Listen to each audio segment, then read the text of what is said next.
نازل ہیں۔ پچھلے پروگرام میں آخر میں تھوڑا سا میں اس میں اور مزید بیان کرنا چاہ رہا تھا۔ 2 نمازوں کو جمع کرنے کے بارے میں کویسچن ہوا تھا، تو میں نے آپ کو بتایا کہ فقہ حنفی میں 2 نمازوں کو حقیقتاً جمع کرنا منع ہے۔ حقیقتاً جمع کرنے کا مطلب ایسا کہ ایک نماز کو قضا کریں اور اگلی نماز کے ساتھ اس کو پڑھیں، یا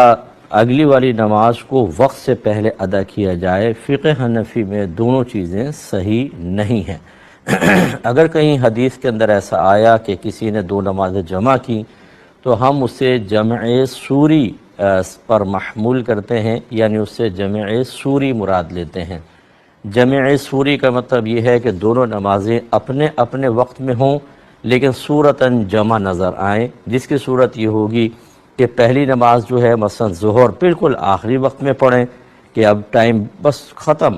اور اس کے بعد عصر کو اول وقت میں پڑھ لیں، تو یہ دونوں دیکھیں جمع ہوئیں لیکن اپنے اپنے وقت میں ہیں۔ ہاں، یہ جو میدان عرفات میں ظہر و عصر ملائی جاتی ہے، اس میں بھی ہمارے علماء احناف ہی کہتے ہیں کہ حاکم اسلام کی موجودگی اس میں شرط ہے، تو وہ نہیں ہوگا۔ باقی رہا جو مزدلفہ کے اندر مغرب اور عشاء ملا کے پڑھی جاتی ہے کہ مغرب کو نکال دیتے ہیں اور عشاء میں، وہ چونکہ صریح حدیث موجود ہے کہ صحابہ نے مغرب کی نماز ادا کرنا چاہی، سرکار نے روک دیا اور سفر کرتے رہے، پھر نماز ادا کرنا چاہی، سرکار نے روک دی اور فرمایا کہ ہم مزدلفہ میں اس کو عشاء کی نماز کے ساتھ ملا کر پڑھیں گے، تو اس کو اس پر محمول کیا جاتا ہے کہ اس وقت کو ایسی وحی نبی کریم صلی اللہ علیہ وسلم پر نازل ہوئی جس میں آپ کو بتایا گیا کہ یہ نماز تو آپ کو عشاء کے ساتھ ملا کر ہی پڑھنی ہے، اور اس میں قضا نہیں ہوتی۔ اسی لیے وہ جب آپ مزدلفہ پہنچ جاتے ہیں، یعنی عرفات سے مغرب کے بعد نکلے اور مزدلفہ پہنچے، پھر عشاء کے ٹائم میں دونوں نمازیں ادا کرتے ہیں، اور دونوں کو ادا کی نیت سے ادا کیا جاتا ہے، پہلے مغرب اور اس کے بعد عشاء۔ اس کے علاوہ جتنی بھی ہیں نمازیں اگر کہیں حدیث میں آیا تو اس سے مراد جمع سوری ہوگی۔ اور یہ میں آپ کو آخر میں عرض کر رہا تھا، یہ تو ایک خلاصہ ہوا، اور آخر میں عرض کر رہا تھا کہ اس سلسلے میں ہر شخص اپنے امام کی پیروی کرے، یعنی اگر شوافع پڑھتے ہیں، حنابلہ پڑھتے ہیں تو ٹھیک ہے، وہ پڑھیں، اور اگر ہمارے اور اس طرح رفع یدین کا مسئلہ بھی آپ کو بتایا تھا کہ ہر شخص جو ہے وہ اپنے امام کی پیروی کرے گا، کہ اگر امام اعظم نے ان روایات کو لیا ہے جس میں رفع یدین کا ترک ہے تو ہم امام اعظم کو فالو کریں گے، اور کوئی ان اماموں کے پیچھے چلتا ہے یا ان روایات کو جو اماموں نے لی کہ جس میں رفع یدین کا تذکرہ ہے اور اس کو منسوخ نہیں مانتے، تو وہ اس پر عمل کریں۔ اور یہ جو آخری بات تھی کہ اپنے امام کی پیروی کرنے میں کیا یہ ضروری ہے کہ تقلید شخصی واجب ہے، تو میں نے آپ کو عرض کیا کہ اب امت اس بات پر متفق ہے کہ ان 4 اماموں میں سے کسی ایک امام کی تقلید کرنی ہوگی۔ اس کا مطلب یہ نہیں ہوتا تقلید کا کہ آپ قرآن و حدیث کو چھوڑ دیں، بلکہ ہم کسی ایک کے پیچھے اس لیے چلتے ہیں کہ ہمیں اعتماد ہوتا ہے کہ یہ صاحب علم ہے، صاحب تقوی ہے، اور اس نے قرآن و حدیث سے ہی مسئلہ نکال کر بیان کیا ہوگا۔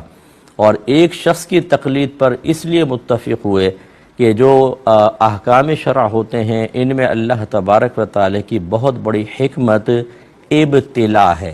ابتلا کا مطلب آزمائش میں مبتلا کرنا،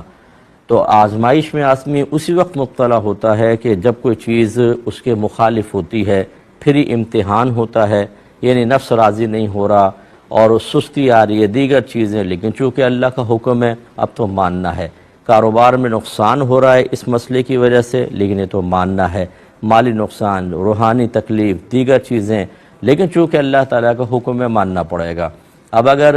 ایک امام کی پیروی کریں گے تو یہ چیز زندہ رہے گی، کیونکہ بعض احکام آپ کے موافق ہوں گے، بعض مخالف ہوں گے۔ لیکن اگر آپ یہ کہیں کہ 4 اماموں میں سے سب چونکہ حق ہیں، کسی کی بھی پیروی کر لیں کسی بھی وقت میں،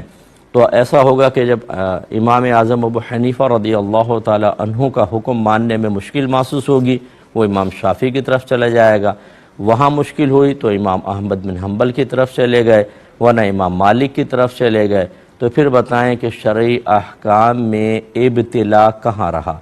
اور اسی طریقے سے اگر دو افراد ہیں اور کاروباری ڈیل یا کوئی بھی جھگڑا ہوا، جس کو آسانی محسوس ہوئی امام اعظم کے مسئلے میں، اس نے کہا میں تو امام اعظم کو مانوں گا اس مسئلے میں،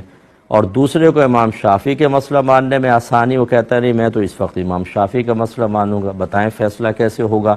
اس لیے کسی ایک امام کی پیروی کرنا یہ ضروری ہوتا ہے، اور تقلید کا مفہوم یہی ہوتا ہے کہ ہم کسی ایک امام کے قول کو قبول کرتے ہیں دلیل پر نظر رکھے بغیر، لیکن اس کا مطلب یہ نہیں ہوتا کہ دلیل کو نظر انداز کر رہے ہیں، وہی بات کہ اعتماد اتنا ہوتا ہے کہ انہوں نے قرآن و حدیث سے مسئلہ نکالا ہوگا۔ اور اگر کوئی کہتا ہے کہ نہیں تقلید نہیں کریں گے، آپ قرآن و حدیث سے ڈائریکٹ مسئلہ نکالیں، تو بھائی پھر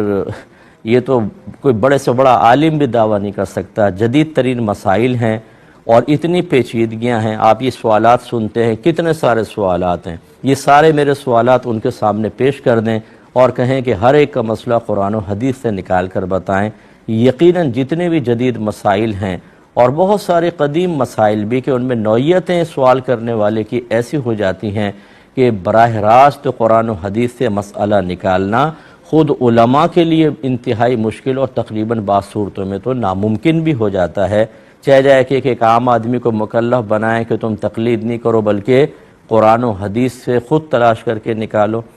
اور اگر کہتے ہیں کہ خود تلاش کر کے نہیں نکالو علماء کے پاس آؤ، تو آج کے دور کے جب علماء کا قول قبول کر رہے ہیں، ہمیں نہیں پتہ کہ قرآن و حدیث میں کیا ہے نہیں کیا،